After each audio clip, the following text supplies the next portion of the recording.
Halo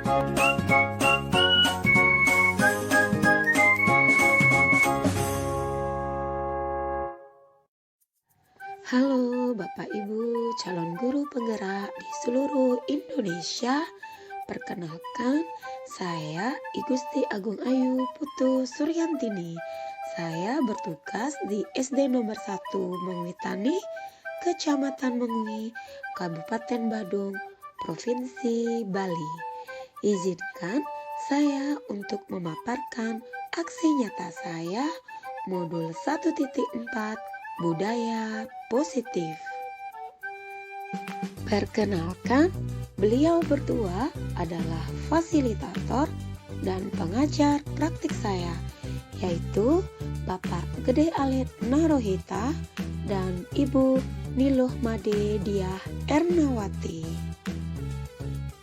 Berikut ini merupakan rancangan tindakan untuk aksi nyata saya. Yang pertama adalah latar belakang. Murid tidak suka peraturan karena selama ini jika mereka melakukan pelanggaran, maka akan mendapatkan hukuman dan cenderung akan mempermalukan dirinya. Selanjutnya, tujuan aksi nyata. Yang pertama, menciptakan murid yang merdeka dan disiplin diri yang kuat. Yang kedua, menumbuhkan budaya positif di sekolah dengan meyakini nilai-nilai kebajikan universal. Tolak ukur keberhasilan aksi nyata saya adalah terbentuknya keyakinan kelas melalui kegiatan kesepakatan kelas yang dilakukan oleh wali dan murid. Yang kedua, murid mampu menerapkan dan menjalankan keyakinan kelas yang telah dibuat. Selanjutnya, lini masa tindakan atau langkah-langkah tindakan yang akan dilakukan. Yang pertama adalah menghadap kepala sekolah untuk menjelaskan pentingnya penanaman budaya positif dan keyakinan kelas di sekolah, serta meminta izin untuk mendiseminasikan bersama rekan-rekan guru. Yang kedua, yaitu mengumpulkan rekan guru untuk melakukan diseminasi pemahaman materi budaya positif atau keyakinan kelas dan segitiga restitusi. Kemudian yang ketiga, yaitu berkoordinasi dan berkolaborasi dengan wali kelas untuk membuat keyakinan kelas di kelas masing-masing. Kemudian yang keempat, yaitu memantau, merefleksi, dan mengevaluasi keyakinan kelas yang telah dibuat. Berikut merupakan dukungan yang dibutuhkan. Yang pertama adalah dukungan dari kepala sekolah, rekan guru, serta murid agar tindakan yang telah disusun dapat dilakukan dengan lancar dan menyeluruh.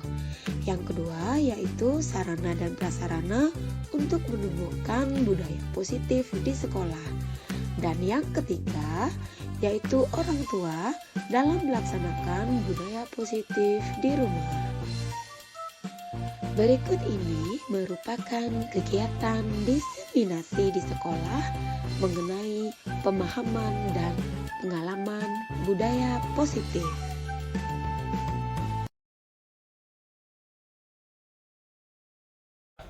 Selamat pagi Bapak Ibu, mohon izin saya haturkan tangan jari umat. Om Swastiastu. Puji syukur kita panjatkan kehadapan Ida Sang Yang Widi Wasa, Tuhan Yang Maha Esa, karena atas berkat rahmat-Nya lah kita dapat berkumpul di sini dalam acara sesi berbagi budaya positif dalam rangka aksi nyata kami modul 1.4 Pendidikan Guru Penggerak Angkatan 11 Kabupaten Badung. Sebelum acara dimulai, marilah kita berdoa bersama-sama menundukkan kepala sejenak agar apa yang kita lakukan pada hari ini dapat berjalan dengan lancar dan dapat bermanfaat bagi kita semua. Bapak Ibu, kami mohon untuk berdiri.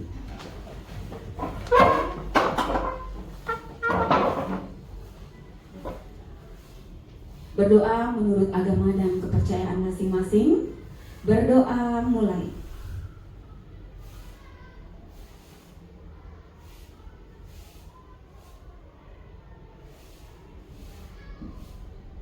Berdoa selesai. Bapak dan Ibu dimohon untuk duduk kembali.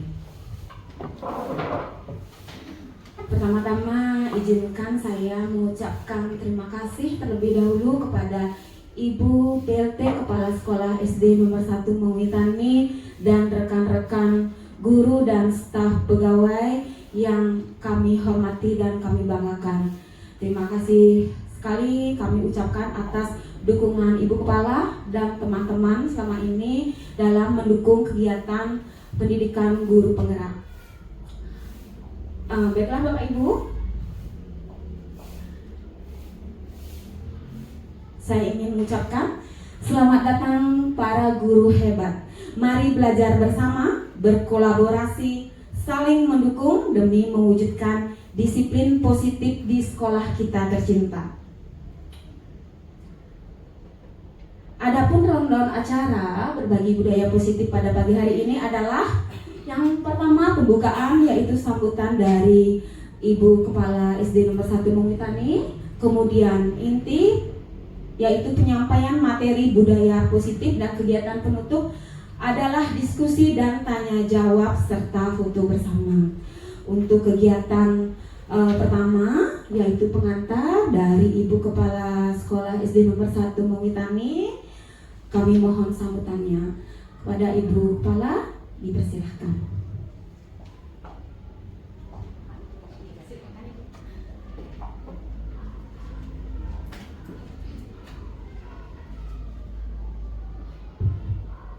Om Swastiastu. Terima kasih atas kesempatan yang diberikan kepada Titya. Atas Asung Kertawanugraha dari Ida Sang Yang Diwasa, kesempatan pada hari ini untuk melaksanakan acara berbagi budaya positif sudah terlaksana dengan baik hari ini. Dan untuk Bapak Ibu CGP, terima kasih karena acara ini mudah-mudahan sampai akhir nanti juga bisa berjalan dengan baik. Bapak Ibu guru, pegawai yang telah mendukung pada acara ini, terima kasih. Semoga semuanya berjalan dengan lancar.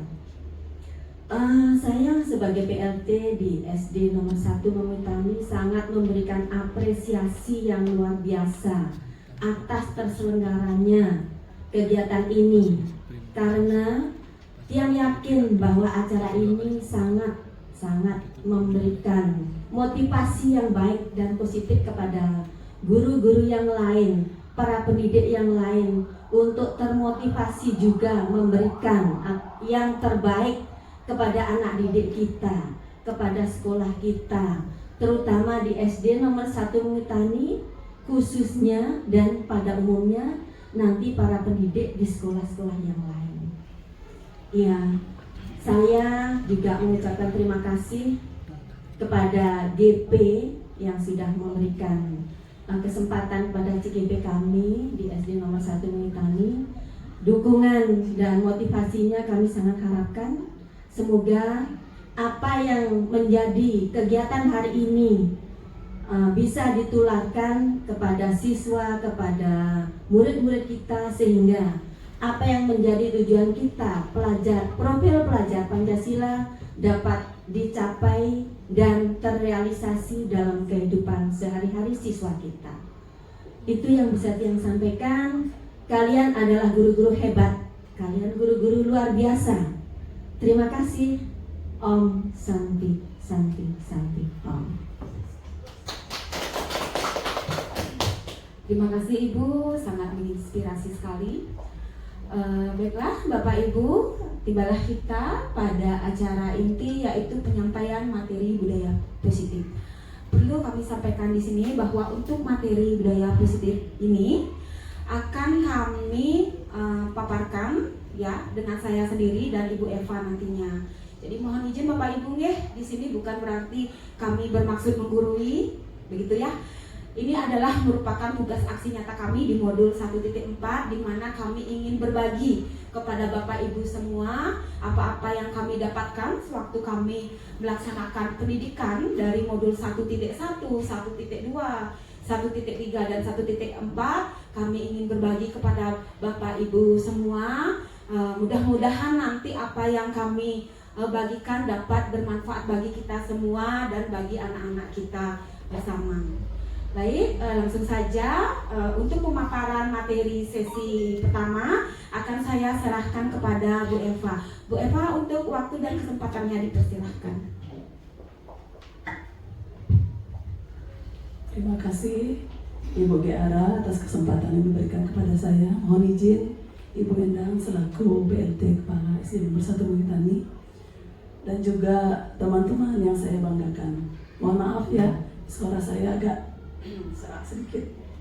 Semoga masih jelas terdengar nih. Ya, di sini kami hanya berbagi, bukan menggurui seperti tadi sudah dikatakan.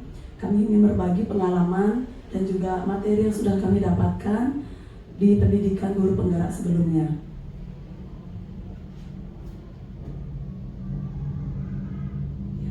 Di sini dalam budaya positif kami akan berbagi beberapa hal. Yang pertama itu tentang disiplin positif dan nilai-nilai kebajikan universal.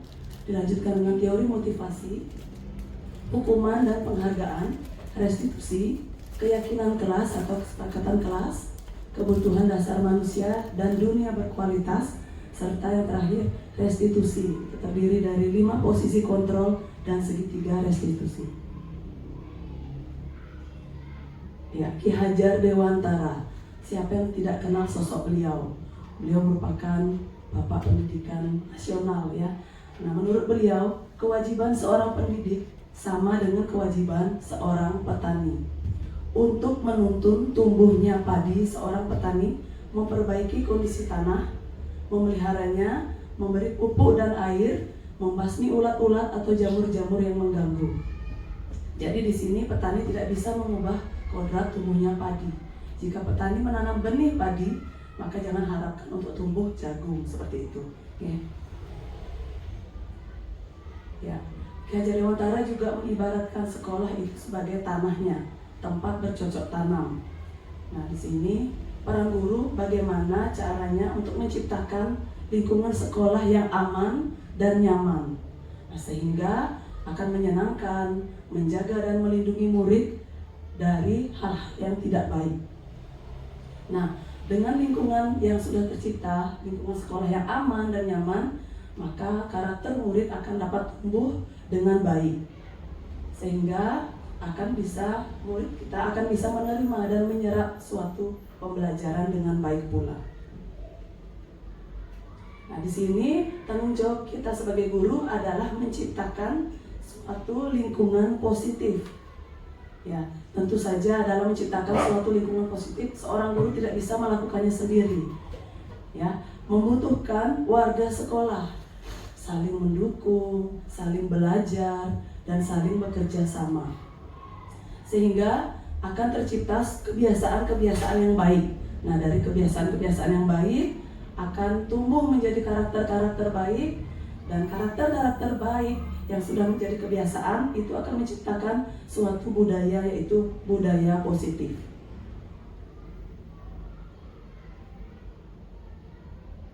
Ya, tanggung jawab kita selain tadi menciptakan lingkungan yang aman dan nyaman, kita juga sebagai pendidik yaitu mencabut gangguan-gangguan proses pengembangan potensi murid. Ya, berikan siswa atau murid kesempatan dan kebebasan untuk berproses, belajar, membuat kesalahan, belajar lagi, dan begitu seterusnya. Karena jika murid kita merasa tertekan, proses pembelajaran akan sulit terjadi. Nah, suasana atau budaya sekolah adalah cerminan tujuan mulia atau nilai-nilai yang dianut dan diyakini oleh sekolah selama ini. Ya, kita yakin ya bahwa sekolah pasti menginginkan sekolahnya itu adalah lingkungan yang aman dan nyaman bagi murid-muridnya. Seperti itu.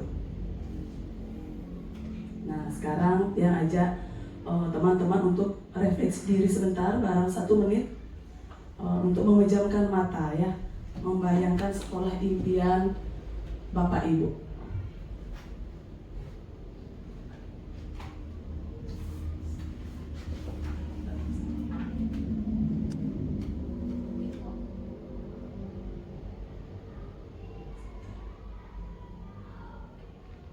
Coba dipejamkan matanya sebentar. Bayangkan sekolah impian Bapak Ibu. Coba bayangkan lingkungan sekolah kita saat ini. Bagaimana suasananya? Bagaimana murid-murid saling berinteraksi? Bagaimana guru saling bertegur sapa? Bagaimana guru menyapa murid? Bagaimana guru menyelesaikan suatu permasalahan atau konflik antar murid?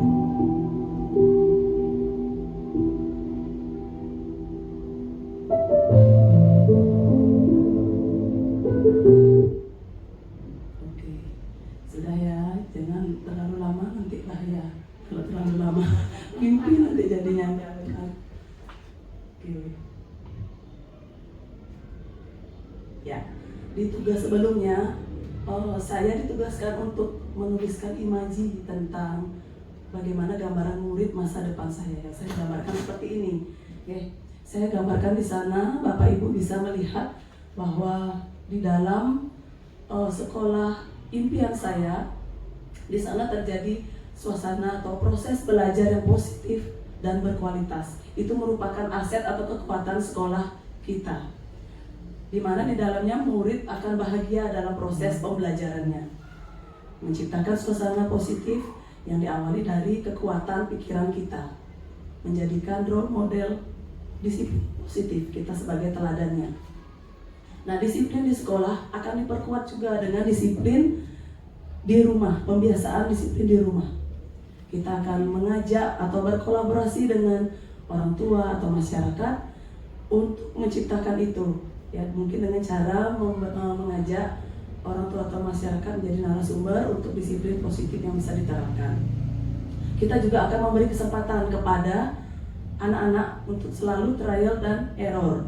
Ya, seperti jargon yang sering kita dengar, mungkin di iklan atau di mana ya, berani kotor itu baik. Jadi salah itu juga bagian dari belajar. Belajar sesuatu dari kesalahan. Ya, jangan sampai takut salah, apalagi malah menutupinya. Ya, sekarang kita ke bagian yang pertama, yaitu disiplin positif dan nilai-nilai kebajikan universal. Ya, di sini saya sebelum lanjut, saya akan mengajak ibu bapak bermain game. Gamenya bernama Cobalah Buka. Cobalah buka apa ya kira-kira? Ya, bukan buka yang lain ya, tapi buka tangan. Saya minta di sini Bapak Ibu mencari pasangan dua-dua. Boleh? Iya. Sama teman, boleh? Ya, dua-dua. Nanti ada Bapak Ibu akan berperan sebagai A dan berperan sebagai B. Kita akan bermain Cobalah Buka. Buka atau tidak, silakan. Oh, sudah cari teman? Sudah ya? Oke. Nah, sekarang dilihat instruksinya. Sama saja. Oke. Kita perhatikan instruksinya. Tuh, ditentukan dulu siapa jadi A, siapa jadi B. Ya. Nah, Bapak Ibu adalah A. Tugas Bapak Ibu adalah mengepalkan salah satu tangan Bapak Ibu. Coba Bapak Ibu bayangkan, di tangan itu Bapak Ibu menyimpan sesuatu yang sangat-sangat berharga. Ya, jadi perlu menjaga sekuat tenaga, karena begitu pentingnya untuk kehidupan Bapak Ibu. Pokoknya ini penting sekali bagi Bapak Ibu. Di tangan ini, entah apa isinya bagi Bapak Ibu kan beda-beda ya. Nah, sekarang yang B adalah rekan Bapak Ibu. Tugas B adalah mencoba dengan segala cara untuk membuka kepalan tangan Bapak Ibu. Ya, teman Bapak Ibu boleh membujuk, menghardik, mengintimidasi, memarahi, menggoda, menggelitik, ngapain boleh ya, ya, untuk membuka kepalan tangan Bapak Ibu. Nah, lakukan kegiatan itu secara bergantian ya. Saya kasih waktu kurang lebih 1 menit, 30 untuk A, 30 untuk B secara bergantian. Oke. Ya. Silakan membuka Ibu. Nanti kasih uang 50.000. Oke, silakan bisa dimulai. Silakan bisa dimulai ya. Silakan. Waktunya setelah 30 menit dibalik, setelah 30 menit posisinya dibalik ya. Silakan. Gimana caranya? Boleh sekuat tenaga. Mau dikiti-kiti boleh ya. Mau diancam atau diapakan boleh. Silakan. Dirayu-rayu nanti dikasih apa? Dikasih sertifikat tanah. Kasih boneka atau kasih apa? Silakan. Kerjasama yang baik, kerjasama yang baik. Silakan diganti sekarang perannya. Diganti perannya, silakan. Silakan. Dipaksa dikit-dikit oleh dirayu, dibujuk. Boleh. Ayo, bagaimana? Oke, waktu habis. Iya. Apakah ada di antara Bapak Ibu yang membuka kepala tangannya? Tidak. Oh, tidak ada. Berarti semua menutup. Ya. Ada nih, sudah Sudah terbuka ya. Bagaimana kira-kira kenapa dibuka? Kenapa tangannya dibuka coba? Karena yang membuka itu gininya sangat kuat tenaganya. Ya, jadi saya tidak bisa melepaskan dengan kencang. Ya, terima kasih. Ya. Terima kasih Ibu. Berarti karena godaannya terlalu kuat ya, nggak bisa dibuka. Yang menutup, siapa yang tadi tetap menutup? Saya. Ya, coba Ibu. Kenapa tetap menutup kepala tangan? Saya mempertahankan benda yang berharga di tangan saya. Berarti tidak terpengaruh godaan apapun itu ya. Ya, tidak terpengaruh ya. Bagus sekali ya. Ada yang tetap menutup dan ada yang terpaksa membuka. Oke, dari kesimpulannya, jadi dari kegiatan itu dapat kita simpulkan kita sendiri yang memegang kontrol atas kepala tangan kita. Apakah kita membuka atau menutup kepala tangan kita itu tergantung pada diri kita masing-masing, ya, sesuai dengan kebutuhan dasar kita saat itu. Perbedaan itu indah. Dalam setiap keputusan seseorang membuka maupun menutup kepala tangan, ada alasan unik di baliknya yang baru kita mengerti dan pahami setelah mengetahuinya.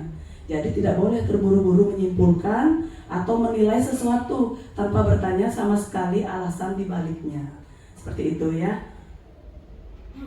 Oke, kita lanjut di teori kontrol. Menurut Glaser itu ada 4 ilusi. 4 ilusi tersebut yaitu ilusi guru mengontrol murid. Ilusi itu khayalan ya, bahwa kita tuh bisa mengontrol murid. Ilusi bahwa semua penguatan positif efektif dan bermanfaat. Ilusi bahwa kritik dan membuat orang merasa bersalah dapat menguatkan karakter. Dan ilusi bahwa orang dewasa memiliki hak untuk memaksa. Nah, kesimpulannya, selama ini guru masih miskonsepsi atau berada dalam ilusi kontrol. Murid sama seperti guru pada kegiatan coba buka tadi nge. Manusia yang merdeka tidak terperintahkan, punya kendali atas dirinya sendiri dalam memutuskan sesuatu. Jadi tidak ada gunanya menjadi guru yang diktator. Atau kontrol itu bukan senjata pamungkas untuk mengendalikan murid tanpa menyentuh jiwa murid. Pilihan dikontrol atau tidak itu ada pada murid sendiri. Ya, di sini kita akan berubah ya dari paradigma stimulus respon atau kebiasaan yang lama menjadi teori kontrol yang baru, kebiasaan yang baru di mana pola pikir dan cara memahami sesuatu itu berubah.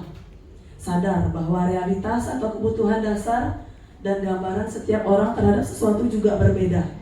Paham dan yakin bahwa setiap pandangan dan perilaku punya suatu tujuan di baliknya. Sadar hanya bisa melakukan kontrol diri, bukan orang lain ya, seperti kita lakukan tadi. Dan tidak fokus pada perbedaan, tetapi menjadikan perbedaan sebagai kesempatan berkolaborasi dan berkonsensus. Itu artinya bermusyawarah. Muncul pilihan-pilihan baru dengan tujuan sama-sama menang atau menghasilkan win-win solution. Ya, disiplin. Pernah Bapak Ibu dengarkan kata disiplin? Sering ya, pasti sering ya. Biasanya disiplin itu dikaitkan dengan hukuman. Sebenarnya disiplin itu sangat-sangat berbeda dengan hukuman. Ya, hukuman adalah alternatif terakhir, bahkan tidak perlu digunakan sama sekali. Ya, disiplin berasal dari bahasa Latin yang artinya belajar. Disiplin juga berasal dari akar kata yang sama dengan murid atau pengikut. Syarat utama menciptakan murid merdeka adalah harus ada disiplin diri, tapi itu berasal dari motivasi internal, ya intrinsik. Mempelajari bagaimana cara mengontrol diri dan menguasai diri untuk memilih tindakan yang mengacu pada nilai-nilai yang dihargai. Bisa bertanggung jawab terhadap tindakannya karena tindakan didasarkan pada nilai-nilai kebajikan universal, insan yang lebih baik.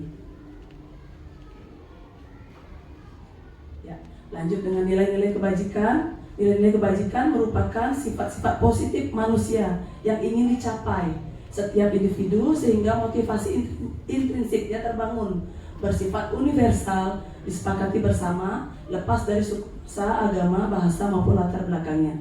Di sini kita sudah sering mendengar dalam profil pelajar Pancasila, ya di sana sudah ada nilai-nilai yang sering kita dengar, yang sudah tidak asing lagi bagi kita. Masih ingat Bapak Ibu nilai-nilai dari profil pelajar Pancasila? Belajar Pancasila, beriman dan bertakwa pada Tuhan Yang Esa, dan berakhlak mulia, berkebinekaan global, gotong royong mandiri, kreatif dan bernalar kritis. Itu adalah nilai-nilai kebajikan dari profil pelajar Pancasila. Bukan hanya di profil pelajar Pancasila aja nilai-nilai kebajikan ada. Ada lagi di Ibu Primary program, terus 9 pilar karakter dan lain sebagainya. Tapi tugas kita sebagai guru untuk menyemarakkan profil pelajar Pancasila agar diingini dan diinternalisasi dalam diri murid sehingga timbul motivasi intrinsik untuk mencapai tujuan tersebut. Ya, bagian yang kedua, teori motivasi, hukuman, penghargaan, dan restitusi. Ya, kita tahu ya setiap tindakan itu pasti ada tujuannya. Nah, berikut adalah motivasi dari kita melakukan tindakan. Yang pertama, menghindari ketidaknyamanan dan hukuman. Itu motivasi yang pertama. Yang kedua, kita melakukan tindakan untuk mendapatkan imbalan atau penghargaan dari orang lain. Dan yang ketiga, kita melakukan tindakan sebagai pembelajar sepanjang hayat, berusaha dan bertanggung jawab, menghargai diri sendiri sebagai teladan, percaya akan jadi panutan oleh lingkungan, menghargai nilai-nilai kebajikan diri sendiri. Nah, misal ya, Bapak Ibu pergi ke sekolah pagi-pagi. Apa yang menjadi motivasi Bapak Ibu ke sekolah pagi-pagi? Apakah untuk menghindari ketidaknyamanan dan hukuman mungkin dari kepala sekolah, atau apakah ingin mendapatkan imbalan berupa pujian dari kepala sekolah atau dari rekan lainnya, atau yang ketiga ingin menjadi teladan dan meyakini nilai-nilai kebajikan diri sendiri? Nah, yang mana kira-kira? Itu bisa direnungkan ya Bapak Ibu, kenapa Bapak Ibu bisa datang pagi-pagi ke sekolah. Ya, disiplin itu memiliki tujuan. Ada tujuan dari disiplin positif adalah menanamkan motivasi yang ketiga. Yang ketiganya ya, motivasi yang ketiga, bukan yang pertama dan yang kedua, bukan. Yang ketiga yaitu untuk menjadi orang yang mereka inginkan dan menghargai diri sendiri dengan nilai-nilai yang sudah mereka percaya. Ketika murid memiliki motivasi yang ketiga tadi, mereka telah memiliki motivasi intrinsik yang berdampak jangka panjang. Yang ke-1, kedua itu motivasinya eksternal dari luar ya, itu jangkanya pendek. Dampaknya itu jangka pendek. Sedangkan yang ketiga, dampak jangka panjang. Motivasi yang tidak akan terpengaruh pada adanya hukuman atau hadiah, itu tidak ada pengaruhnya. Mereka akan tetap berperilaku baik dan berlandaskan nilai-nilai kebajikan karena mereka ingin menjadi orang yang menjunjung tinggi nilai-nilai yang mereka hargai. Ya, hukuman dan konsekuensi. Pernah Bapak Ibu mendengar hukuman? Sering ya. Konsekuensi, ya ternyata hukuman konsekuensi itu berbeda. Ya, apa perbedaannya? Kalau hukuman itu tidak terencana, tiba-tiba, tanpa kesepakatan atau arahan. Murid tidak tahu, tidak dilibatkan, dan bersifat satu arah, guru memberi, murid menerima. Berupa fisik atau psikis, murid disakiti oleh perbuatan atau kata-kata, cenderung tidak terkait dengan perilaku murid. Contoh, ada kasus nih, anak kita tidak sengaja merobek buku temannya, ya. Jadi kita dengan emosi langsung, kenapa kamu merobek buku teman? Silakan kamu bersihkan WC, atau tidak? Silakan keliling lapangan basket 5 kali, seperti itu ya. Jadi apa yang mereka sudah lakukan, kesalahan yang sudah dilakukan, dengan hukuman itu tidak ada hubungannya. Apa hubungannya merobek dengan membersihkan WC, seperti itu ya. Jadi itulah hukuman. Sedangkan konsekuensi itu terencana, disepakati, dibahas, disetujui. Konsekuensi itu bisa diterima jika ada pelanggaran. Konsekuensi dibuat oleh guru dan diketahui oleh murid. Murid itu kalau melanggar konsekuensi, dia akan merasa tidak nyaman, tapi dalam jangka waktu yang pendek. Sikap guru senantiasa memonitor murid, dan konsekuensi mengikuti peraturan. Itu bedanya ya, hukuman dengan konsekuensi. Nah, dengan restitusi ini berbeda lagi.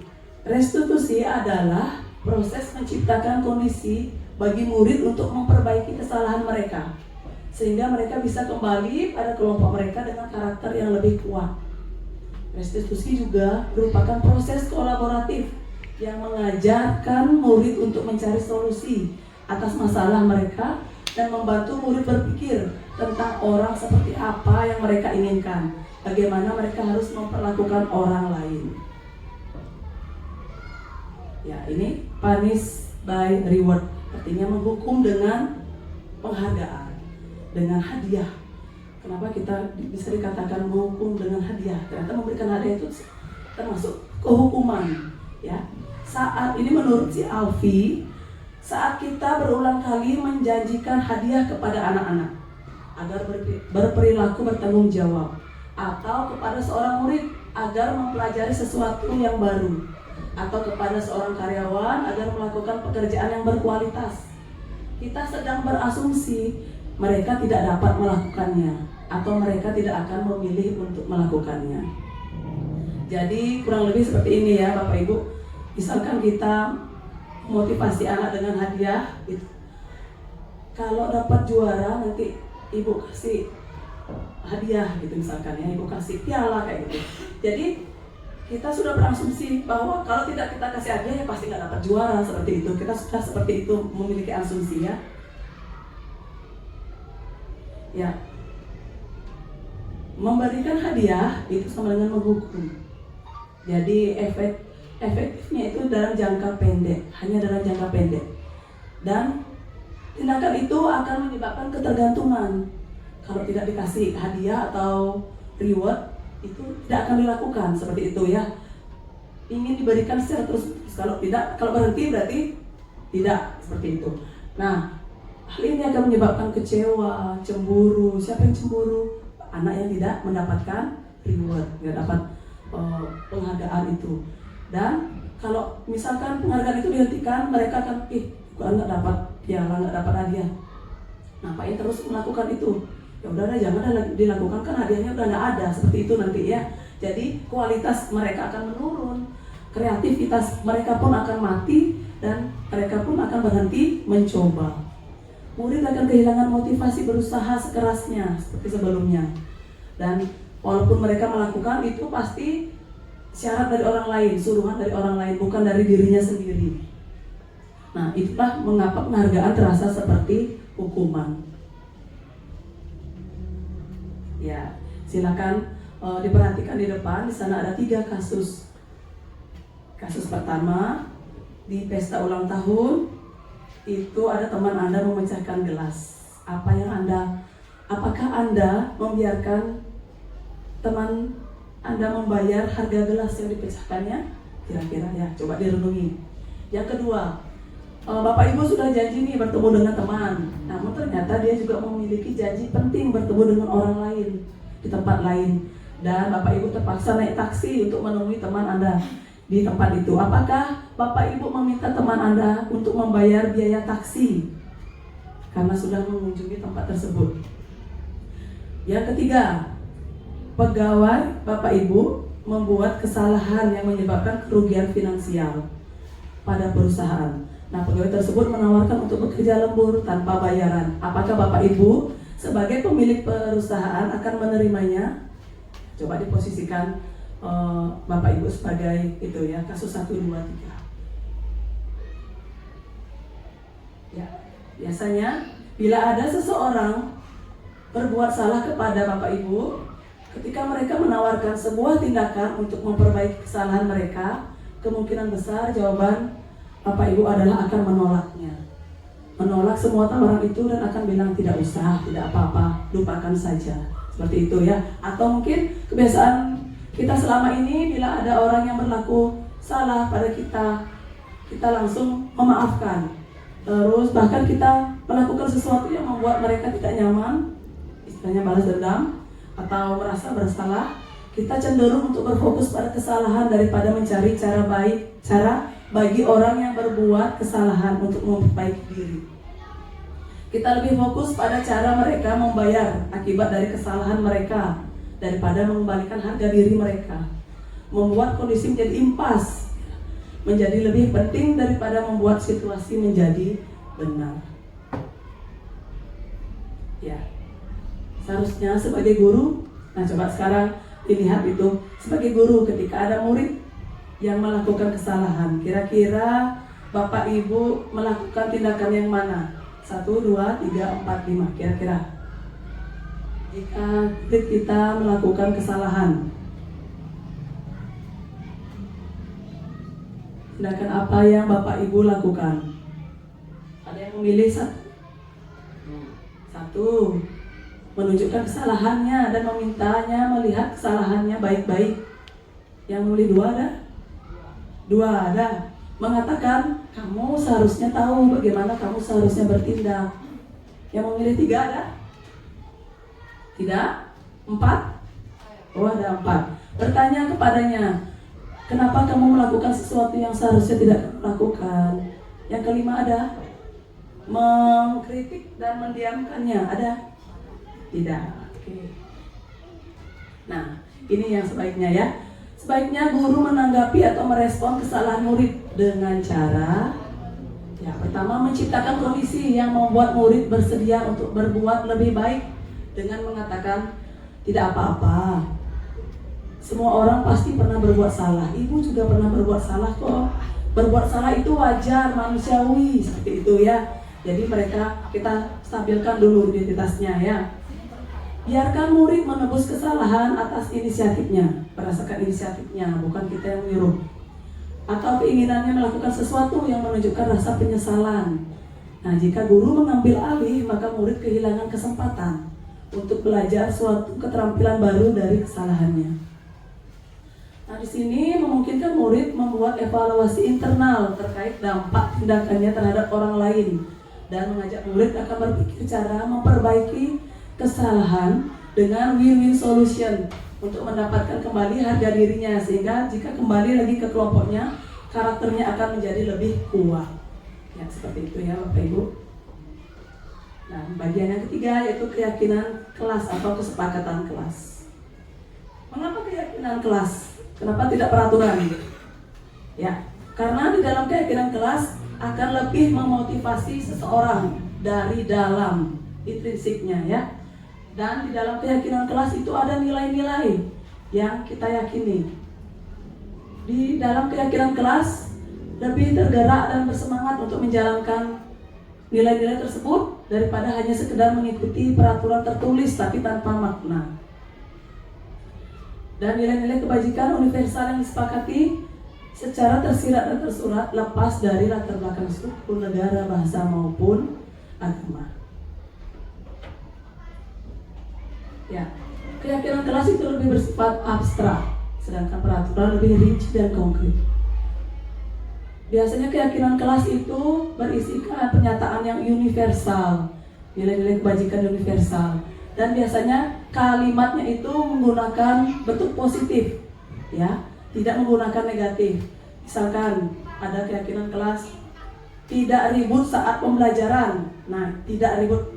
Biasanya kalau negatif itu ada kata tidak atau jangan. Kita ganti dengan bentuk positif. Kalau tidak ribut berarti tertib dalam pembelajaran, seperti itu ya. Dan biasanya keyakinan kelas itu tidak terlalu banyak, karena untuk lebih memahami atau mendalami agar tidak lupa apa keyakinan kelas kita, paling tidak berisi 3-7 keyakinan.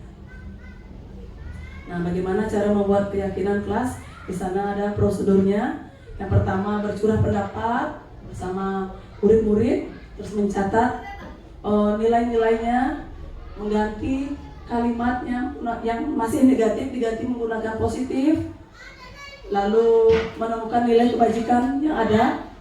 Setelah itu dikelompokkan dan disaring ya, biar tidak lebih dari 7 keyakinan agar mudah dipahami dan dihafalkan. Setelah selesai baru ditandatangani bersama-sama bersama warga, kelas, guru, dan murid. Nah, ini adalah pengalaman saya membentuk keyakinan atau kesepakatan kelas bersama murid saya kelas 6B. Di sana terlihat murid menuliskan nilai-nilai atau keyakinan yang mereka yakini, lalu menempelkannya, lalu saya ajak diskusi untuk menyaring nilai-nilai apa saja yang disepakati, mengelompokkan yang sama. Akhirnya kita mendapatkan keyakinan atau kesepakatan kelas dengan memberikan tanda sidik jari anak-anak dan juga saya sebagai guru wali kelasnya, itu sebagai tanda bahwa kita sepakat dan akan menjalani kesepakatan kelas ya. Saya juga meminta umpan balik kepada anak-anak tentang perasaan mereka saat melakukan pembentukan keyakinan atau kesepakatan kelas. Ya, ini adalah yang tadi adalah pengalaman saya dalam membentuk keyakinan atau kesepakatan kelas yang sudah saya lakukan di kelas saya. Nah, di sini juga kan saya tidak hanya sendirian berbagi, tetapi ada di arah juga yang akan berbagi pengalamannya bagaimana membentuk keyakinan kelas di kelas bawah ya, di kelas 1. Dekat saya ini di kelas atas. Untuk pengalaman dan materi yang selanjutnya akan disampaikan oleh Bu Diara. Silakan Ibu. Untuk saya cukup sekian. Terima kasih.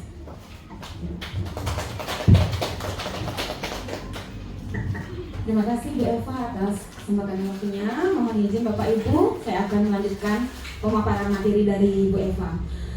Bagus sekali ya Bu Eva, berarti tadi Ibu sudah memaparkan tentang bagaimana cara menyusun keyakinan kelas di kelas tinggi. Berbeda dengan saya Bapak Ibu, saya di kelas bawah, di kelas 1. Seperti yang Bapak Ibu ketahui, kelas 1 adalah tonggak awal masuknya anak-anak di sekolah dasar, di mana anak-anak itu belum paham gimana caranya menulis, apa itu keyakinan kelas. Bahkan anak-anak tidak tahu apa sih itu peraturan, apa sih itu keyakinan. Nah, saya di kelas 1 membuat keyakinan kelas dengan cara berdiskusi dahulu Bapak Ibu. Beda halnya dengan di kelas tinggi, bahwa Bu Eva melakukan keyakinan kelas dengan menempel post-it, karena tentunya anak kelas tinggi sudah mengerti bagaimana caranya mereka mengungkapkan keinginan mereka, apa yang ingin mereka lakukan. Berbeda dengan di kelas 1 Bapak Ibu. Saya berdiskusi dengan tentang peraturan kepada anak-anak karena mereka belum tahu apa itu kalimat positif, apa itu kalimat negatif. Jadi saya mengarahkan anak-anak tentang keyakinan kelas. Kemudian saya merumuskan peraturan menjadi keyakinan. Dalam merumuskan peraturan menjadi keyakinan, di sini saya lebih menggunakan gambar. Saya membacakan, ketika kalimat negatif seperti ini Bapak Ibu, anak-anak tidak boleh berlari-larian di halaman. Kalau kalimat negatifnya seperti itu, kira-kira kalimat positif apa yang bisa kita buat untuk keyakinan kelas Bapak Ibu? Bermain dengan aman. kondusif dan aman. Jadi saya mengajak anak-anak untuk melihat gambar dan mengarahkan mereka kemudian menempelkan keyakinan kelas. Jadi kami menempelkan keyakinan kelas setelah disepakati bersama, kami menempelkan keyakinan kelas. Nah, seperti ini Bapak Ibu. Setelah kami menempelkan keyakinan kelas, kemudian di sesi terakhir bisa diperhatikan ya, anak-anak itu menggunakan cap jari Bapak Ibu. Kenapa demikian? Anak-anak belum bisa tanda tangan. Jadi selain tanda tangan, Bapak Ibu bisa menggunakan cap jari. Apa tujuannya? Nah, tujuannya di sini sangat penting. Ketika mereka menyetujui bahwa harus melaksanakan keyakinan kelas, berarti mereka harus mempunyai komitmen untuk melaksanakan keyakinan tersebut. Jadi di sini kami menggunakan cap jempol anak-anak dengan menuliskan nama panggilannya di bawah cap jempol tersebut. Nah, tadi sudah dijelaskan oleh Bu Eva tentang bagaimana membentuk keyakinan kelas. Jadi tentu saja keyakinan kelas itu lebih abstrak ya Bapak Ibu dari peraturan. Saya ingin tahu Bapak Ibu, apa sih bedanya peraturan dengan keyakinan kelas? Kalau peraturan siapa yang buat Bapak Ibu? Guru. Kalau guru membuat peraturan, perlu tidak kita minta lagi sama anak-anak? Anak-anak, ibu guru bikin peraturan. Kalian setuju tidak? Tidak. Kita tidak perlu membuat seperti itu ya. Kita kalau peraturan itu dibuat oleh guru. Sedangkan keyakinan kelas, siapa yang membuat Bapak Ibu? Boleh tidak guru? Iya. Bu guru bersama murid, tentu saja kolaborasi antara guru dan murid. Apabila sudah disepakati bersama, maka terbentuklah keyakinan kelas. Jadi budaya positif ini saya terapkan baru-baru ini. Anak-anak sebelum saya menerapkan keyakinan kelas, bahwa anak-anak itu masih suka duduk di kursi guru, naik ke meja, kemudian bermain, berlari-lari di halaman, bahkan sampai jatuh. Kemudian setelah saya terapkan disiplin keyakinan kelas ini, anak-anak mulai meyakini keyakinannya bahwa dia sudah yakin atas keputusan yang telah dibuat bersama dengan cara mengecap jempol pada kesepakatan kelas. Jadi untuk beberapa minggu ini saya sudah banyak melihat perubahan terhadap anak-anak didik kita di kelas 1, bahwa sudah mulai terlihat disiplin Bapak Ibu ya, walaupun kadang-kadang masih suka diingatkan. Nah, kemudian materi selanjutnya yaitu kebutuhan dasar manusia dan dunia berkualitas. Nah, Bapak Ibu, saya yakin semuanya perlu kebutuhan dasar. Kalau tidak ada kebutuhan dasar kan nggak hidup ya Bapak Ibu ya. Kebutuhan dasar manusia itu bertujuan apa Bapak Ibu? Untuk memenuhi keinginan-keinginan kita. Biasanya kita kalau menginginkan sesuatu, biasanya kita bagaimana Bapak Ibu? Berusaha. Kita akan berusaha bagaimanapun caranya untuk memenuhi keinginan kita. Begitupun juga dengan anak-anak didik kita. Walaupun itu dengan cara yang negatif maupun dengan cara positif, seperti kita tadi sudah melakukan genggam, mengepal tangan, membuka. Nah, Bapak Ibu, untuk keinginan Bapak Ibu supaya bisa membuka kepalan tangan Bapak Ibu, apakah Bapak Ibu berusaha dengan keras? Ya, seperti itu. Jadi, ketika seorang murid melakukan sesuatu perbuatan yang bertentangan dengan nilai-nilai kebajikan atau melanggar peraturan, sebenarnya hal itu dikarenakan mereka gagal memenuhi salah satu kebutuhan dasar mereka. Biasanya anak-anak kalau sedang ada konflik, ada masalah, misalnya anak-anak mengambil makanan temannya, berarti ada salah satu kebutuhan dasar yang belum terpenuhi oleh peserta didik. Maka dari itulah dibentuklah keyakinan kelas. Apa sih alasan kamu kenapa bisa mengambil makanan temanmu? Berarti kan sudah ada kebutuhan dasar yang tidak terpenuhi.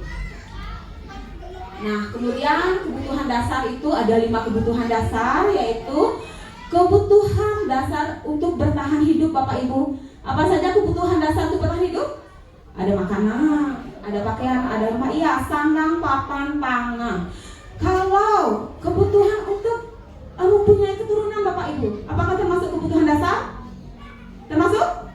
Termasuk, karena mempunyai keturunan adalah kebutuhan untuk bertahan hidup. Ya. Nah, kemudian kebutuhan akan love and belonging, tentang cinta dan kasih sayang. Jadi bagaimana kita di sana ingin merasa diterima, menjadi bagian dari kelompok komunitas kita, kemudian memberi dan menerima kasih sayang ya. Jadi kita juga ingin disukai di lingkungan kita, baik di lingkungan masyarakat ataupun lingkungan tempat kerja, kemudian akrab dengan orang tua, begitu Bapak Ibu ya. Kemudian setiap murid yang unik. Nah, bukan kita saja Bapak Ibu yang unik ya. Bapak Ibu gurunya unik, mempunyai cara belajar, cara mengajar yang berbeda-beda. Begitu juga dengan muridnya. Murid memiliki keunikan dan kita, nah dalam memenuhi kebutuhan dasar peserta didik, kita memberikan kesempatan kepada anak-anak itu untuk berkolaborasi Bapak Ibu untuk membangun ikatan emosinya. Nah, kemudian kebutuhan dasar berikutnya adalah tentang penguasaan power kita ya, dimana kebutuhan dasar ini mengacu pada ingin menjadi pemimpin, menjadi power, begitu Bapak Ibu ya. Jika kadang-kadang anak-anak saat dia kecewa dalam coba hal-hal baru, tentunya anak-anak itu akan merasa kecewa. Nah, disitulah berarti dia kebutuhan dasar tentang penguasaannya itu belum terpenuhi. Kemudian untuk kebutuhan dasar yang keempat yaitu kebebasan Bapak Ibu. Nah, kebebasan di sini tentang bagaimana cara seseorang untuk membuat pilihannya Bapak Ibu. Pilihannya atas misalnya menentukan sekolah, menentukan benda-benda yang dia sukai, jadi kebebasannya dia. Juga kebebasan dalam memilih pembelajaran yang dia sukai. Kemudian bagaimana kebebasan kita dalam memberikan pembelajaran yang berdiferensiasi untuk anak-anak. Nah, kebutuhan dasar yang kelima itu adalah tentang fun, kesenangan. Jadi mencari kesenangan, bermain, tertawa, ingin menikmati apa yang dilakukan.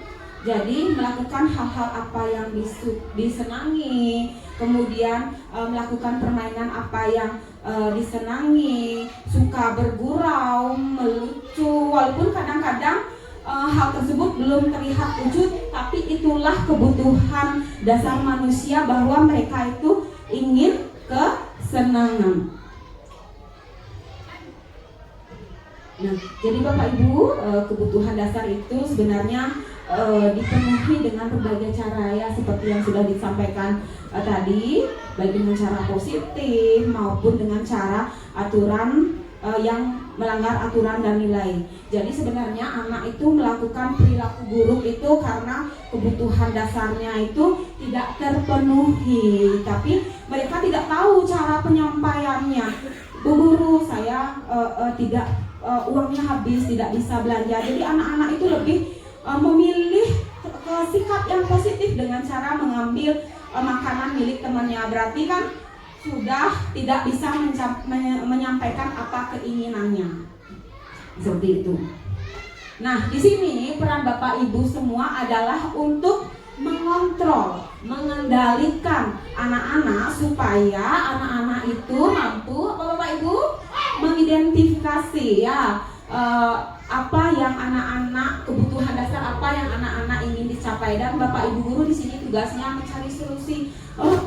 Peserta didik saya tidak membawa makanan, uang bekalnya habis. Gimana sih solusi kita supaya kebutuhan dasar dari murid kita itu terpenuhi? Nah, di sini ada contoh kasus Bapak Ibu. Ibu Ambar, guru wali kelas 2A di SD Pelita Hati, sedang bingung menghadapi ulah salah satu murid di kelasnya, yaitu Doni. Beberapa anak di kelas 2A telah datang padanya dan mengeluhkan Doni yang seringkali meminta bekal makan siang mereka dengan paksa. Nah, jika Anda menghadapi situasi seperti Ibu Ambar, apa yang Anda lakukan? Menurut Anda, kira-kira apa alasan Doni melakukan hal itu? Berarti ada apa Bapak Ibu? Ada apa Bapak Ibu? Kebutuhan dasar yang tercapai atau tidak tercapai Bapak Ibu? Tidak tercapai. Kira-kira kebutuhan dasar yang tidak tercapai itu apa ya? Makanan. Oke, kita lihat ya. Nah, ya kebutuhan dasar yang tidak tercapai yang pertama adalah bertahan hidup, survival ya. Jadi anaknya lapar, orang tuanya tidak membawakan bekal makan siang. Kemudian kebutuhan tentang apa? Kasih sayang dan rasa diterima. Jadi senang temannya jadi memperhatikan dia. Ketika temannya melaporkan tindakannya itu pada gurunya dan gurunya memberitahu orang tuanya, sehingga orang tuanya jadi memperhatikan dia. Jadi kadang-kadang anak-anak itu karena ingin diperhatikan, anak-anak itu kadang-kadang sengaja. Ya, betul tidak Bapak Ibu? Ya, anak-anak itu kadang-kadang sengaja membuat kesalahan. Dia apa? Kalau istilahnya itu caper ya, sengaja mencari perhatian kepada gurunya gitu nih. Kemudian kebutuhan dasar karena kurangnya kekuasaan Bapak Ibu. Jadi dapat terlihat dari hebat ya, karena temannya itu jadi takut dan dia menuruti keinginannya. Misalnya anak itu sini bawa makanannya, kasih aku ya. Nah, ketika temannya itu mau ya buat kamu aja. Jadi si anak ini udah merasa hebat, udah hebat. Jadi temannya bisa diperintah gitu ya Bapak Ibu nih. Nah, kemudian kebebasan. Ya, kebebasan itu bisa dilihat dari bosan dengan bekal makanan yang dibawakan ibunya dari rumah, karena ibunya selalu membawakan bekal yang sama. Oleh karena itu dia ingin mencoba makanan teman-temannya yang beraneka ragam. Pernah nggak ada kasus seperti itu? Pernah ya? Ya, alasannya karena bosan, jadi dia mengambil makanan temannya. Berarti itu kebutuhan dasar anak tentang kebebasan belum tercapai. Kemudian tentang kebutuhan dasar kesenangan. Nah, ini anak-anak iseng saja dan dia menikmati ekspresi wajah teman-temannya yang kesal karena diambil makanannya. Ketika si anak yang jadi korban diambil makanannya, nah ekspresinya ya mereka tuh menikmati ekspresi temannya Bapak Ibu ya. Jadi disitulah saya harap disinilah peran kontrol Bapak Ibu untuk mengontrol dan mencarikan solusi kepada anak-anak ketika kebutuhan dasar anak-anak itu belum tercapai. Nah, dunia berkualitas. Bukan hanya dunia waktu pun berkualitas nih Bapak Ibu ya. Dunia berkualitas itu adalah apa? Tempat khusus yang unik. Saya rasa semua orang ingin dunia berkualitas. Ketika dunia berkualitas itu berarti semua kebutuhan dasar manusia sudah terpenuhi. Kalau belum terpenuhi, apakah bisa dikatakan dunia itu berkualitas Bapak Ibu? Belum ya. Tempat khusus yang unik dan personal dalam pikiran berisi semua keinginan orang, tempat, benda, nilai-nilai kepercayaan, gambaran spesifik hal-hal terbaik bermakna bagi kita sehingga kebutuhan dasar terpenuhi dan bahagia. Aturan yang berlaku di dalamnya adalah aturan kita sendiri. Syaratnya adalah harus terasa sangat baik dan memenuhi setidaknya satu atau lebih kebutuhan dasar. Nah, apabila kebutuhan dasar sudah terpenuhi dengan sangat baik, maka akan masuk dalam dunia berkualitas. Semakin banyak isi dunia berkualitas seorang, maka semakin banyak hal positif yang dimiliki dan semakin bahagia pula orang tersebut. Nah, kenyataannya Bapak Ibu bukan tentang dunia berkualitas saja, tetapi kenyataannya tidak semua keinginan kita bisa terpenuhi. Ya, contohnya tadi Bu Surya saya lihat berusaha mempertahankan kepala tangan, tapi ternyata keinginan Bu Surya tidak terpenuhi ya. Jadi emosi yang kita rasakan juga tidak bahagia ya. Nah, disinilah Bapak Ibu, itulah sebabnya kita tidak hidup sendiri tetapi berdampingan dengan orang lain. Tidak bisa asik dengan dunia kita sendiri, karena orang lain juga punya dunia berkualitasnya masing-masing, sehingga ada aturan agar tidak saling berbenturan dan bisa hidup bersama. Namun ketika kita sedang tidak bahagia, dunia berkualitas bisa membantu kita untuk bangkit lagi dari keterpurukan, mengingatkan kita bahwa masih ada hal-hal terbaik yang pernah kita rasakan dan miliki. Nah, berikutnya adalah materi tentang restitusi, 5 posisi kontrol. Bapak Ibu tadi sudah disinggung sedikit tentang restitusi oleh Bu Eva. Nah, di sini ada 5 posisi kontrol ya. Yang pertama adalah posisi penghukum, yang kedua adalah pembuat rasa bersalah, yang ketiga adalah teman, yang keempat adalah pemantau, yang kelima adalah manajer. Saya ingin Bapak Ibu coba dibayangkan dulu semenjak Bapak Ibu menjadi guru sampai sekarang, kira-kira posisi kontrol Bapak Ibu itu di posisi yang mana? Nah, saya ingin ya Bapak Ibu silahkan menuliskan di sini. Dituliskan saja, tidak usah diperlihatkan. Silahkan tulis posisi kontrol Bapak Ibu saat ini sudah sampai di mana. Silahkan dipilih ya Bapak Ibu. Nah, posisi kontrol, apakah Bapak Ibu sebagai penghukum? Apakah Bapak Ibu sebagai pembuat rasa bersalah? Bagaimana Bapak Ibu sebagai teman dengan murid? Apakah Bapak Ibu sebagai pemantau? Apakah Bapak Ibu sebagai manajer? Posisi kontrol Bapak Ibu terhadap anak-anak kita di sekolah. Di manakah posisi kontrol Bapak Ibu saat ini?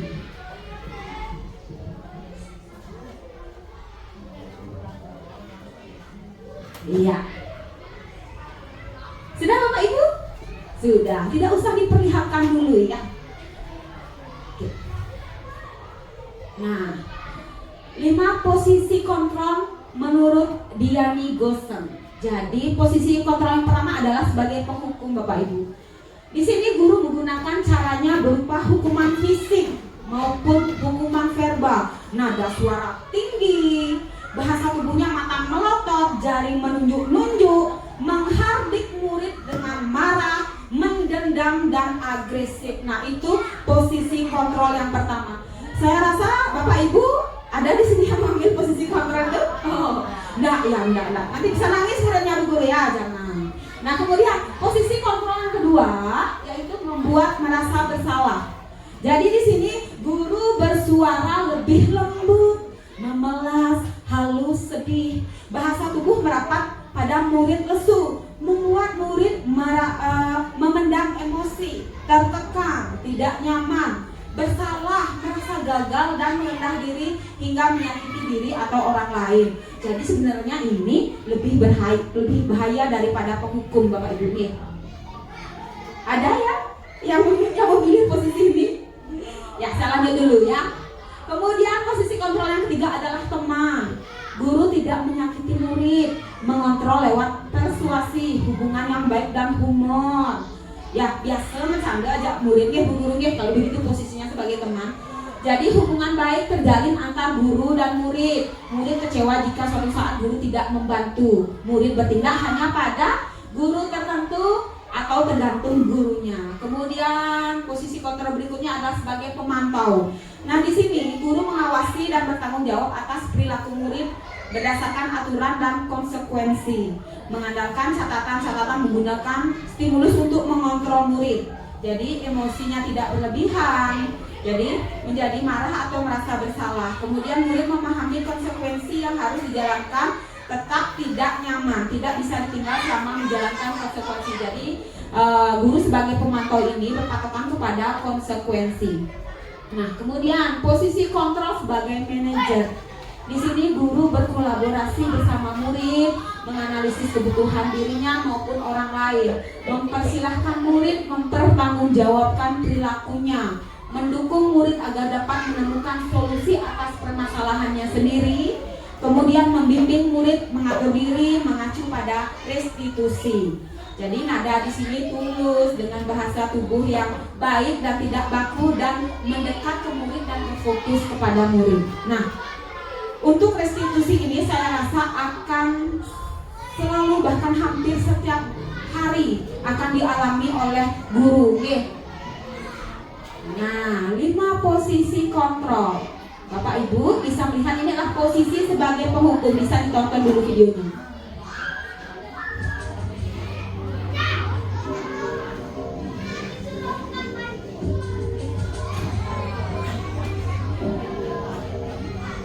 Naren, sini kamu.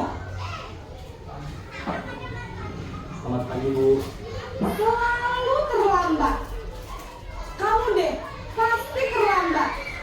Maaf, Bu. Saya Apa? Apa coba? Alasan kamu apa lagi? Kapan sih kamu tidak terlambat? Malas sekali ya kamu jadi anak. saya Dasar pemalas. Gak kapok-kapok sih kamu. Sudah berapa kali terlambat? Sana, kamu keliling lapangan basket 2 kali. kenapa saya harus pilih lapangan basket, Bu? Kenapa? Kamu melawan ibu. Berani-beraninya jawab. Sudah terlambat, masih berani jawab pula. Sekarang, keliling lapangan basket 5 kali sekalian. Biar kapok. Cepat. Pergi sana ke lapangan basket. Nah, itu posisi guru sebagai penghukum, Bapak Ibu. Kira-kira dilihat lagi contekannya ada yang memilih itu, Bapak Ibu? Nah, kayaknya tidak ada. Nah, kalau kita memilih posisi sebagai penghukum, kira-kira Bapak Ibu perasaan anak-anak itu akan seperti apa? Marah, dia terluka, dia kecewa, dia tertekan, dia bahkan bisa dendam dan akan melekat di ingatannya, Bapak Ibu.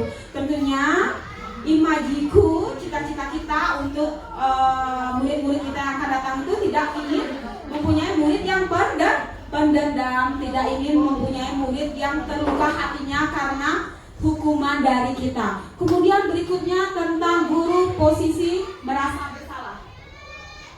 Guru di posisi merasa bersalah.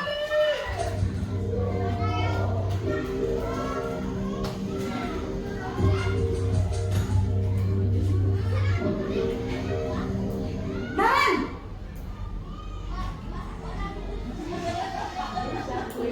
Selamat pagi, Bu. Naren, kamu kenapa terlambat lagi, nak? Ya Tuhan, Naren, kamu senang ya bikin ibu susah ya? Kalau kamu terlambat lagi, nanti ibu yang ditegur bapak kepala sekolah, nak. Disangka ibu tidak bisa membina kamu. Duh, gimana ini? Maaf, Bu. Duh, Gusti Naren, kamu suka ya kalau ibu ditegur bapak kepala sekolah? Terus, sekarang ibu harus tulis apa yang di buku absen? Ini kamu sudah sering terlambat loh. Ibu harus apa coba? Maaf, Bu. Maaf sekali. Ya sudah, lain kali jangan bikin ibu susah lagi ya nak ya. Ibu tidak akan kuat lagi kalau kamu begini terus. Bisa jantungan kalau ibu tegur bapak kepala sekolah. Sana cepat ke kelas. Maaf ya, Bu. Maaf sekali. Nah, itu posisi kontrol kita pembuat rasa bersalah, Bapak Ibu. Ada yang memilih itu? Mudah-mudahan tidak ya. Sebenarnya ini lebih bahaya dari menghukum Bapak Ibu karena ini bisa membuat anak-anak itu tidak percaya diri, merasa rendah diri. Karena dia merasa karena ulahnya dia, gurunya bisa kena serangan jantung. Nah, itu contoh di SMA ya Bapak Ibu ya, apalagi di SD. Karena biasanya di SD ingatan anak itu sangat kuat sekali. Kemudian di sini posisi guru sebagai teman.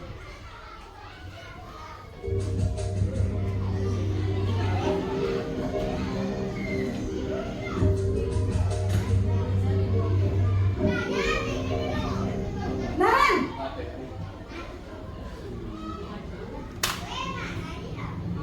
Selamat pagi, Bu. wah sudah jam berapa ini nak? Terlambat lagi ya sayang. Iya, Bu. Habis ibu saya lupa bangunkan saya, Bu. Kamu malah menyalahkan ibu kamu. Kamu bukannya anak yang larinya paling kencang. Kok terlambat sih? Iya Bu, saya memang terlambat bangun tadi. Jadi biarpun saya lari kencang, tetap gak kekejar Bu. Ya sudah sana, nanti lain kali larinya lebih kenceng lagi ya, biar gak terlambat lagi. Bikin seneng ibu, demi ibu, bisa kan? Bisa lah Bu. Ya sudah sana masuk kelas, ibu beresin urusan absen kamu. Kamu ini ada-ada saja. Nah, Bapak Ibu, itu dia ya posisi kontrol guru sebagai teman. Jadi bikin senang ibu. Nah, itu ya. Jadi kita serasa akrab begitu ya Bapak Ibu dengan murid. Bapak Ibu sebelum Tiang lanjutkan bisa sambil menikmati kudapan yang telah disuguhkan. Saking seriusnya nih Bapak Ibu ya, silahkan sambil dinikmati sambil menonton video. Kemudian video berikutnya, nah di sini sebagai guru sebagai pemantau atau monitor.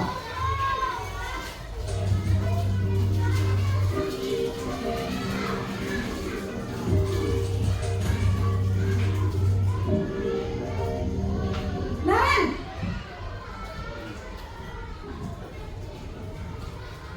Selamat pagi Bu. Naren, apa peraturan sekolah kita tentang jam berapa kita harus masuk sekolah, nak? Kita harus di sekolah jam 7 Bu. Iya betul, sekarang sudah jam 7.20. Naren sudah tahu konsekuensinya jika terlambat hadir. Paham Bu, saya harus tinggal kelas pas jam istirahat selama 20 menit. Iya benar, konsekuensinya demikian. Jadi nanti jam 9.30 pas istirahat, kamu harus tinggal di kelas, kerjakan tugas tambahan untuk ketertinggalan kamu, ya? Baik Bu. Bapak Ibu, itu adalah posisi kontrol guru sebagai pemantau atau monitor. Jadi hanya memonitoring saja. Kemudian ini adalah posisi guru sebagai manajer.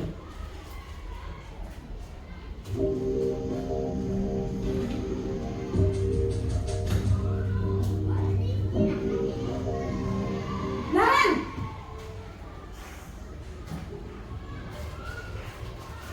Selamat pagi Bu. Selamat pagi Naren. Maaf Bu, saya terlambat. Iya, sekolah masuknya jam 7, sekarang sudah jam 7.20. Jadi sekarang bagaimana ini Naren? Maaf Bu, saya lupa setel alarm saya semalam. Baiklah, menurut kamu, keyakinan sekolah yang mana yang perlu kamu tingkatkan? Menghargai diri sendiri dan orang lain mungkin ya Bu. Setuju. Jadi, apakah Naren meyakini prinsip saling menghormati tersebut? Iya Bu, saya meyakininya. Apakah Naren bersedia memperbaiki masalah keterlambatan ini? Bersedia Bu. Bagaimana kamu akan perbaiki masalah keterlambatan ini? Saya akan coba untuk tidak lupa menyetel alarm saya Bu. Baik, kalau Naren lupa menyetel alarm di rumah, ada orang yang kira-kira bisa bantu mengingatkan tidak? Ada Bu, kakak saya, Kak Emma. Ada lagi selain Kak Emma? Selain Kak Emma, ada ibu saya. Baik, jadi yang mengingatkan Naren adalah Kak Emma dan ibu kamu ya? Kira-kira akan mulai setel alarm kapan nih Naren? Setelah pulang sekolah, akan segera saya lakukan. Baik, jadi Naren akan setel alarm untuk bangun besok pagi dan akan diingatkan oleh kakak dan ibunda Naren ya. Ada lagi yang mungkin perlu dilakukan Naren agar tidak terlambat bangun lagi? Tidak ada Bu. Baik Naren, terima kasih untuk kerjasama kamu. Sekarang kamu perlu kembali ke kelas untuk belajar. Baik Bu, terima kasih. Nah, Bapak Ibu, setelah menonton video tayangan tadi, jadi pemerannya dari video 1 sampai video 5 itu Naren semua nih. Jadi, Bapak Ibu, apakah ada yang berubah pikiran mau mengubah pilihannya tadi? Mengubah pilihan berarti ya. Jadi kira-kira pilihan yang cocok untuk posisi kontrol kita sebagai guru adalah pilihan yang mana Bapak Ibu? Manajer. Kenapa manajer?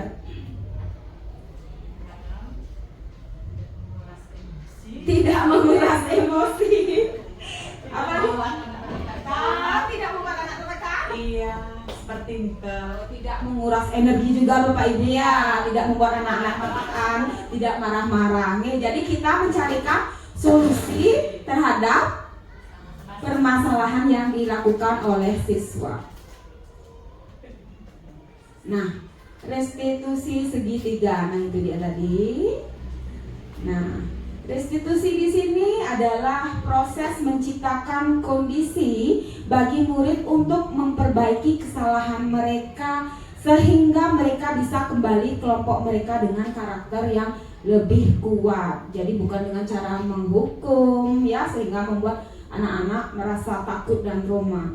Di sini ciri-ciri restitusi itu adalah yang pertama itu bukan menebus kesalahan ya Bapak Ibu ya, namun belajar dari kesalahan yang mereka lakukan. Kemudian yang kedua adalah memperbaiki hubungan. Kemudian tawaran bukan paksaan ya. Jadi di sini dari intrinsik dan ekstrinsik anak. Jadi yang kita harapkan adalah dari faktor intrinsik bahwa anak-anak itu memang dari dalam diri mereka ingin merubah perilakunya, bukan hanya karena saya tidak melanggar keyakinan keras supaya mendapatkan reward, supaya mendapatkan hadiah. Kalau seperti itu kan artinya anak-anak akan melakukan hal-hal yang positif ketika hanya mendapat hadiah. Kemudian menuntun anak untuk melihat ke dalam diri. Jadi kita harus menuntun anak untuk melihat ke dalam diri dan potensi-potensi mereka. Kemudian mencari kebutuhan dasar yang mendasari tindakan. Jadi jangan semata-mata berguru, kenapa kamu melakukan ini? Membentak, menghardik. Jadi kita harus menyelami hati anak, menuntun anak. Setiap anak pasti apa sih alasannya melakukan kesalahan tersebut. Kemudian kita juga harus fokus pada karakter, bukan hanya tindakan. Kemudian menguatkan dan fokus pada solusi. Nah, teori dari Gosson ini tadi adalah tentang bagaimana cara kita menstabilkan identitas, ya. Jadi teori kontrolnya itu kita semua tuh tentunya akan melakukan hal yang terbaik yang bisa kita lakukan. Kemudian yang kedua adalah validasi tindakan yang salah. Jadi semua perilaku kita, perilaku anak itu tentunya memiliki alasan. Kemudian yang ketiga adalah menanyakan keyakinan. Tentunya setiap orang itu memiliki motivasi internal. Jadi motivasi dari dalam diri mereka. Nah, bagian-bagian restitusi yang pertama tadi adalah memvalidasi tindakan yang salah Bapak Ibu. Nah, kita dapat mengungkapkannya dengan kalimatnya, kamu tentu punya mengapa melakukan alasan itu. Jadi anak-anak pasti punya alasan kenapa sih mereka melakukan kesalahan tersebut. Kemudian adakah cara yang lebih efektif untuk mendapatkan apa yang kamu butuhkan? Nah, jadi itu adalah tindakan dari validasi tindakan yang salah. Kemudian menstabilkan identitas. Nah, di sini kita perlu menstabilkan identitas anak-anak terlebih dahulu. Jadi ketika anak-anak emosi, ketika anak-anak melakukan kesalahan, kita lakukan stabilitas ya Bapak Ibu, menstabilkan identitas anak dengan cara, nggak apa-apa ya nak, setiap orang itu pasti pernah melakukan kesalahan. Jadi kamu bukan satu-satunya yang pernah melakukan ini, ibu dulu juga pernah waktu sekolah melakukan hal ini. Kemudian menanyakan keyakinannya, keyakinan apa saja sih yang telah kita sepakati di kelas. Nah, nanti kamu ingin menjadi orang yang seperti apa sih? Jadi kita bisa menggunakan kalimat-kalimat seperti itu di dalam restitusi.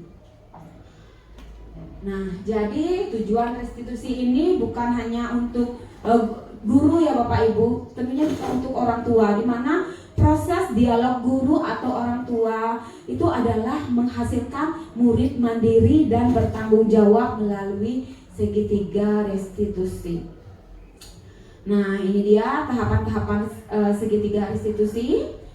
Mengembalikan kestabilan psikis murid yang mengalami gagal identitas dari sedih, emosional, merasa bersalah, fokus pada kesalahannya, kemudian menyalahkan orang lain dan terperangkap masa lalu menjadi tenang. Suasana hati mendukung proses belajar. energinya yang digunakan untuk menyelesaikan masalah dan mengontrol masa kini serta yang akan datang. Jadi kita bisa melakukan menstabilkan identitas anak-anak itu dengan nggak apa-apa ya anak-anak ya, berbuat salah itu tidak apa-apa, tidak ada manusia yang sempurna. Oh, ibu juga pernah melakukan kesalahan itu dulu.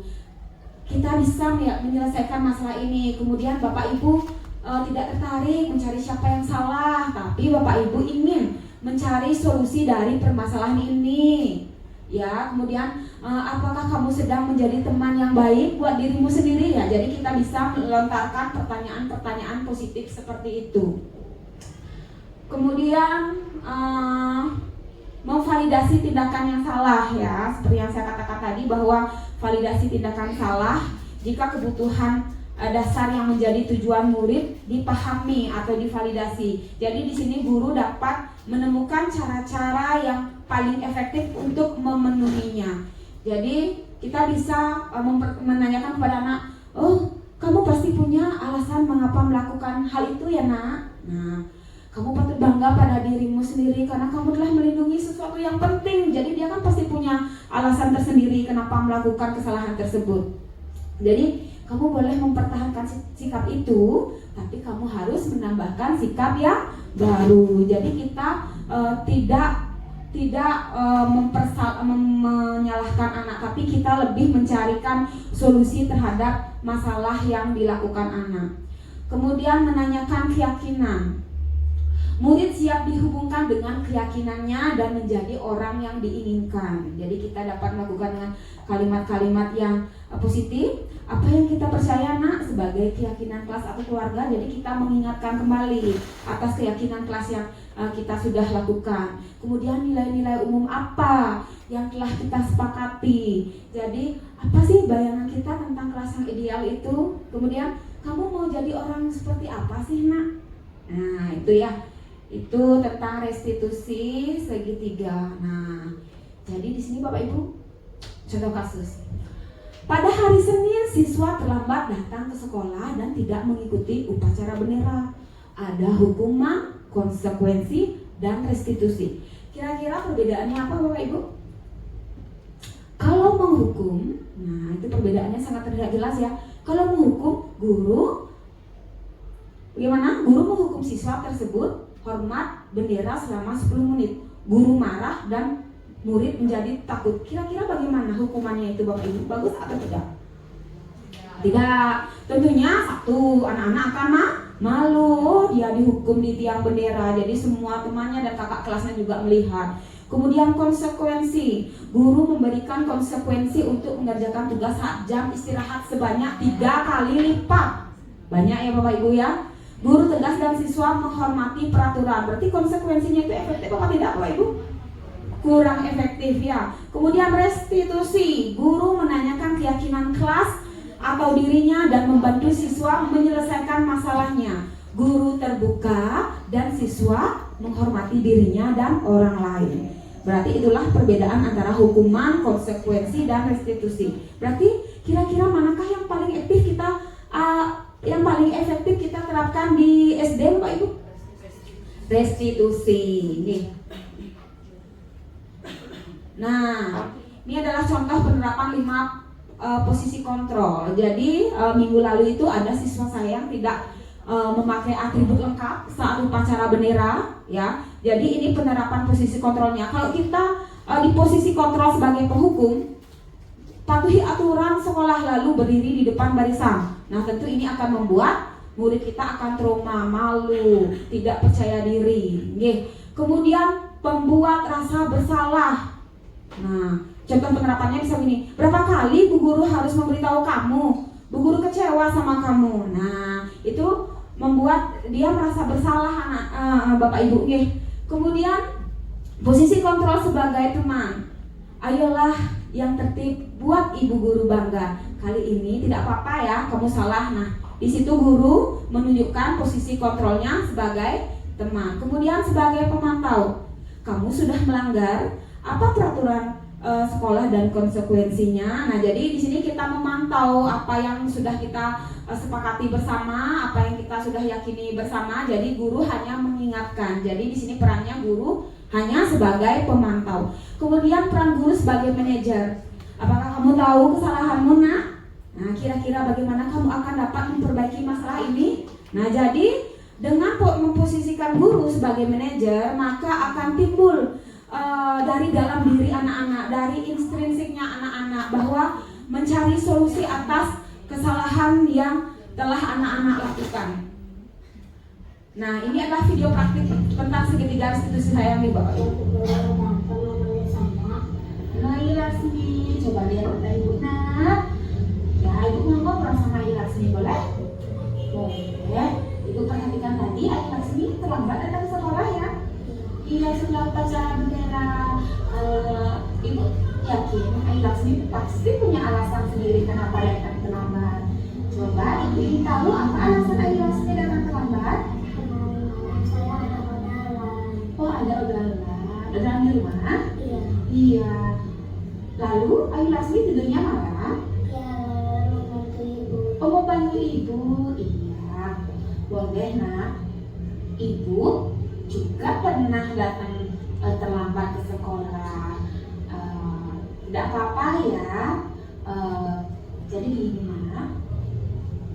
Ibu tahu Ilasmi membantu ibu di rumah, tapi datang terlambat dengan tidak melakukan dan mengikuti upacara bendera. Itu kira-kira benar atau salah? Salah. Jadi kalau begitu, kira-kira untuk menutupi kesalahannya Ilasmi supaya tidak terulang lagi, apa yang akan Ilasmi lakukan? Minta maaf dengan guru. Selain itu, bertanggung jawab. Jadi Ilasmi tahu kesalahannya Ilasmi itu bahwa tidak sesuai dengan keyakinan kelas kita. Tahu, berarti sudah melanggar apa Ilasmi? Oh, peraturan pendisiplinan kelas ya. Ya, jadi karena Ilasmi sudah menyadari kesalahan Ilasmi, berarti bagaimana, apa yang akan Ilasmi lakukan untuk memperbaiki kesalahannya Ilasmi? Bertanggung jawab dengan kesalahan. Dengan cara apa, sayang? Oh, memperbaiki dengan cara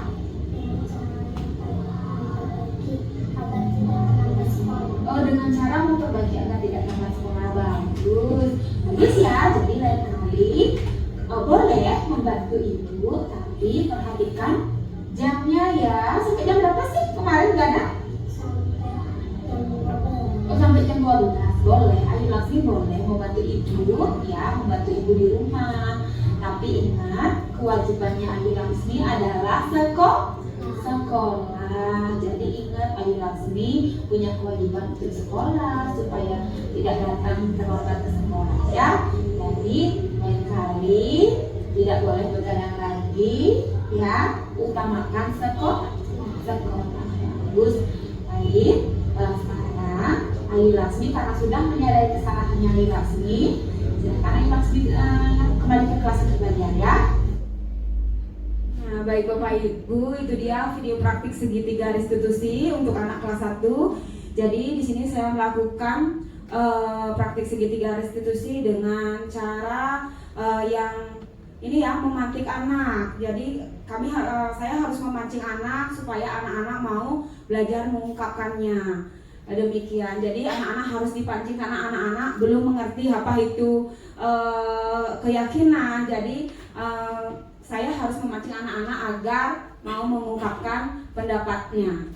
Kemudian Bapak Ibu, jadi dalam penerapan program disiplin positif ini hendaknya kita memiliki standar kepribadian, profesional, dan sosial yang baik di mana guru mampu berefleksi pada posisi kontrolnya saat ini. Jadi bagaimana perjalanan dirinya sebagai seorang among, jadi seorang guru yang mendidik, menjadi posisi manajer yang menuntun murid-murid menjadi insan mandiri, merdeka, dan bertanggung jawab. Demikian pemaparan materi dari saya. Bukan hanya saya di sini yang melakukan praktek segitiga restitusi, juga ada dari Bu Eva di kelas tinggi, dan akan saya kembalikan lagi kepada Bu Eva. Untuk Bu Eva dipersilahkan. Terima kasih Bu Biara. Saya kembali lagi untuk membagikan praktek penerapan segitiga restitusi ya di kelas saya. Yang tadi di kelas bawah, sekarang ini di kelas tinggi. Di sini ada 2 kasus, tapi saya ambil 1 kasus yang terakhir saja.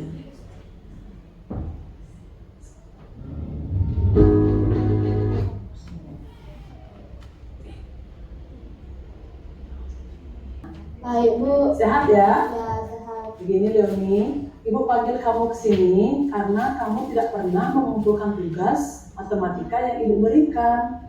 Bu, saya nggak pernah ngumpul tugasnya dari kemarin. Ya, baiklah Leoni, melakukan kesalahan itu adalah hal yang wajar. Ibu juga pernah melakukan kesalahan seperti itu, tidak mengumpulkan tugas saat sekolah dahulu. Bu, saya tidak akan mengulangi kesalahan itu lagi. Baik Leoni, kamu pasti punya alasan bukan? Kenapa kamu tidak pernah mengumpulkan tugas matematika yang Ibu berikan? Ya Bu, alasannya karena saya sangat senang menari dan akhir-akhir ini juga banyak lomba yang saya ikuti, sehingga saya latihan dari siang sampai malam. Saya kecapean, saya lupa membuat tugas dari Ibu. Baik Leoni, Ibu mengerti. Kamu kan senang menari, kamu juga sering pentas ke sana, ke sini, sehingga kamu merasa kecapean. Dan mungkin kamu lupa membuat tugas yang sudah Ibu berikan. Nah, sekarang Ibu akan mengingatkan kembali tentang keyakinan kelas yang sudah kita sepakati waktu pembelajaran di awal. Ada kesepakatan kelas yang sudah kita sepakati, bukan? Ya Bu. Ya, apa saja itu? Masih ingatkah? Ya masih Bu. Salah satunya yaitu setiap murid disiplin dalam pengumpulan tugas. Iya, benar Leoni. Ibu percaya kamu dapat mempraktikkan keyakinan kelas yang sudah kita sepakati.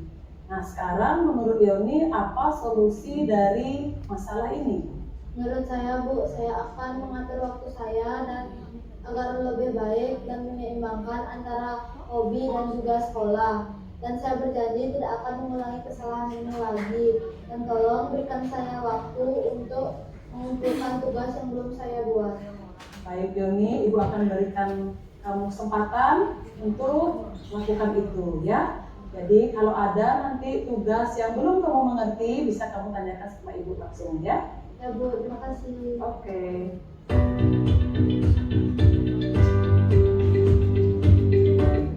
Baik Leoni, silakan perkenalkan diri terlebih dahulu ya, dari nama, kelas, dan sekolah. Silakan Leoni. Halo, selamat pagi. Perkenalkan, nama saya Raya Yuliani Alisa Putri, kelas 6 dari SD nomor 1 Mitani. Oke, baik. Nah, sekarang Ibu ingin Leoni mengutarakan perasaannya saat melakukan simulasi 2 kasus yang sudah kita lewati tadi. Bagaimana perasaannya Leoni? Jujur saya sangat deg-degan karena baru pertama kali ngomong di depan kamera langsung. Oke, masih deg-degan ya? Iya. Jadi nanti kedepannya kita sering latihan ya, biar kamu terbiasa di depan kamera. Nah, seandainya Leoni benar-benar mengalami kasus-kasus yang sudah kita simulasikan tadi, terus kamu bermasalah, lalu Ibu panggil seperti tadi, bagaimana perasaanmu nak?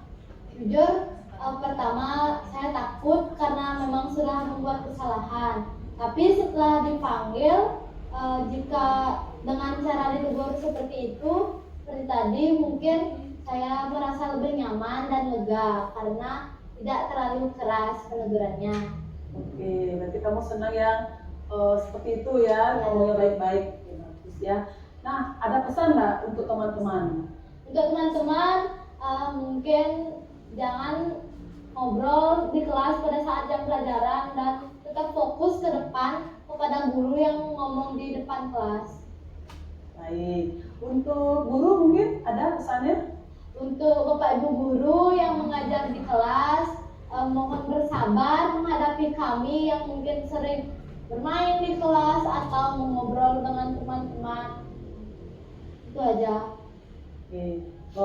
Bersabar ya dengan sikap yang kalian tunjukkan saat pembelajaran. Lalu kalau kalian bersalah, kalau kalian melakukan kesalahan, bagaimana seharusnya Bapak Ibu gurunya? Mungkin ditegur dengan cara halus, dengan baik-baik, agar tidak kami ketakutan. Itu ya. Ya, terima kasih Dani. Terima kasih ya. Oh ya, seandainya nanti ada simulasi lagi, mau nggak ikut simulasi dengan Ibu?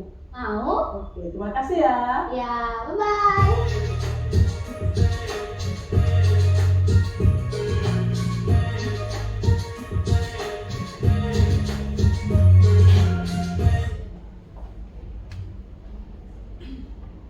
Nah itu tadi praktik segitiga restitusi yang sudah saya lakukan di kelas. Saya sengaja membiarkan testimoni murid ya, karena di sana ada pesan untuk guru-guru biar jadi refleksi untuk kita. Ya.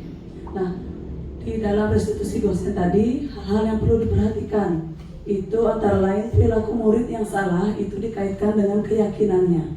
Murid bersedia memperbaiki masalah. Usaha perbaikan itu berasal dari murid. Pemecahan masalahnya relevan dan adanya waktu yang didedikasikan murid untuk memperbaiki kesalahannya. Nah, tahapan segitiga restitusi dijalankan bergantung pada berat dan ringannya suatu masalah. Jadi tidak semua masalah bisa diselesaikan dengan segitiga restitusi ya. Ada kalau masalah yang terlalu berat, beda lagi penanganannya. Ya, demikianlah sesi berbagi kami, pengalaman dan juga materi yang sudah kami dapatkan di pendidikan guru penggerak. Mungkin ada tanya jawab, mungkin ada yang bertanya. Ini sesi tanya jawab, diskusi dan tanggapan dari teman-teman, Bapak Ibu yang ingin bertanya. Kalau tidak mungkin tanggapan ya, silakan Bu Surya. Terima kasih atas waktu yang diberikan. Terima kasih Bapak Ibu Guru, Ibu Kepala PLP SD 1 nomor 1 Maulitani. Om Swastiastu. Tanggapan saya pribadi dari penyampaian materi dari Bu Epa dan Bu Ara tadi, penyampaian materinya itu sudah lengkap dan mudah saya pahami, banyak manfaat yang saya dapatkan. Ya, belajar dari terutama dari materi disiplin positif tadi, yang 5 disiplin tadi. Terlebih di situ diingatkan kita sebagai seorang guru mengontrol diri kita sendiri. Ya, karena posisi kontrol 5 posisi kontrol tersebut sudah dijabarkan tadi beserta contoh-contohnya. Dari situ saya melihat penting sekali kita mengontrol 5 posisi kontrol tersebut, dan saya jadi sadar bahwa posisi tersebut yang sangat ideal, dari 5 tersebut yang sangat ideal yaitu posisi kontrol yang manajer. Itu mencakup banyak segi ya. Dari pertama kita sebagai guru, dari emosi tak bisa terbendung, kemudian dari anak-anak itu juga tidak takut, tidak tertekan seperti testimoni dari Leoni tadi. Nggih, terima kasih untuk materi yang disampaikan. Sukses semua. Bu Surya ya, berarti Ibu tadi memberikan tanggapan ya, kira-kira pertanyaan. Berarti kalau Ibu sudah sadar dan teman-teman juga bahwa posisi kontrol yang ideal untuk kita adalah posisi sebagai manajer. Mungkin ada yang lain? Oh ya, silakan Bapak. Baik, terima kasih atas waktu dan kesempatannya. Mungkin di sini tim sedikit bertanya aja Bu. Ini terkait dengan apa yang sudah yang alami, terkait dengan 5 posisi kontrol yang sudah dijelaskan tadi. Kebetulan ini adalah wawasan yang baru bagi saya terkait dengan 5 posisi kontrol yang harus kita lakukan sebagai seorang guru. Jadi dalam proses pembelajaran, kebetulan yang menemukan beberapa studi kasus terkait dengan misalnya anak-anak udah sering berapa kali ditegur sesuai dengan kesepakatan. Apakah yang pertama itu yang tanyakan dulu, apakah kesepakatan pada saat pembelajaran itu sama dengan keyakinan kelas? Itu yang pertama. Terus yang kedua, karena Di awal pembelajaran kebetulan yang juga mengajar di olahraga yang membuat kesepakatan, misalnya pada saat guru menjelaskan, anak-anak tolong mendengarkan. Kita memberikan kesepakatan seperti itu. Tetapi halnya karena sudah dijalankan seperti itu, tapi anak-anak masih melanggar daripada kesepakatan yang sudah dibuat. Sampai ada anak-anak yang lost control, kabur pada saat temannya dalam konteks lagi melaksanakan daripada praktek pembelajaran. Karena kemarin sempat menghandle 2 kelas, jadi 1 kelas yang handle, yang sisanya saya suruh istirahat, tapi malah menghilang dia. Antara kembali ke kelas berat, dia suruh diam di halaman. Jadi bagaimana cara mengatasi hal tersebut? Mungkin itu yang saya tanyakan, Bu. Terima kasih Bapak Komang Agus ya atas pertanyaannya. Bagus sekali pertanyaannya, ya. Yang pertama tadi, apakah kesepakatan dan keyakinan ya itu bisa dikatakan hampir sama, ya. Dari kesepakatan itu bisa diambil sari-sari atau nilai kebajikannya sehingga didapatkan keyakinan. Contoh tadi kesepakatan apa Bapak? Kalau guru lagi menerangkan, berarti Guru menerangkan, ya. Guru menerangkan, peserta didik harus mendengarkan, kan seperti itu. Jadi nilai kebajikannya disiplin, seperti itu. Jadi kan hampir sama, tinggal menyarikan apa nilainya dari kesepakatan itu, jadilah keyakinan, seperti itu. Bapak bisa diterima Bapak? Itu bisa. Ya, selanjutnya sudah diterapkan, tapi masih ada. sudah diterapkan, kita buat kesepakatan, tapi masih ada diulang-ulang terus kesalahannya. Mungkin dari 5 posisi kontrol itu yang mana yang lebih bagus untuk kita. Karena kan sudah misalnya dari 5 segi kontrol itu kita pakai yang posisi berteman, kita sudah baik-baikan gitu misalnya, tapi masih saja dilanggar. Nah, di posisi kontrol guru itu dari 5 itu yang jelas sudah ideal itu adalah sebagai manajer. Dan posisi kontrol dengan segitiga restitusi mungkin belum diterapkan, ya, dengan menanyakan kenapa seperti itu, menstabilkan identitas, menanyakan memvalidasi penindakan yang salah dan menanyakan keyakinan. Mungkin Bapak di sana kurang menerapkan.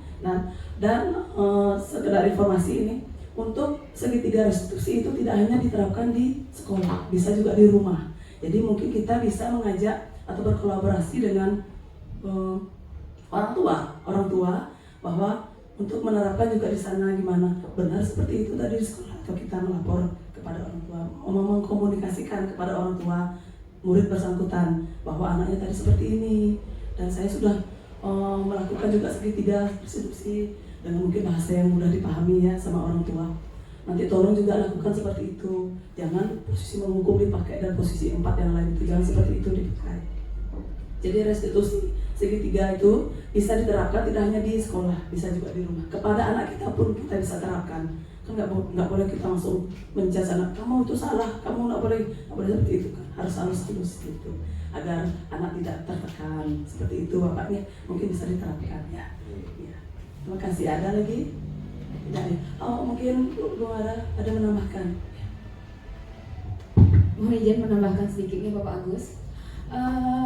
Tadi menurut pendengaran saya, Bapak Agus sudah menerapkan pembelajaran di halaman, tapi anak-anak tidak yang lain tidak mendengarkan. Begitu ya? Ada 2 kelas. Ya, 2 kelas. Kayak sepertinya saya menangkap begini Pak Agus.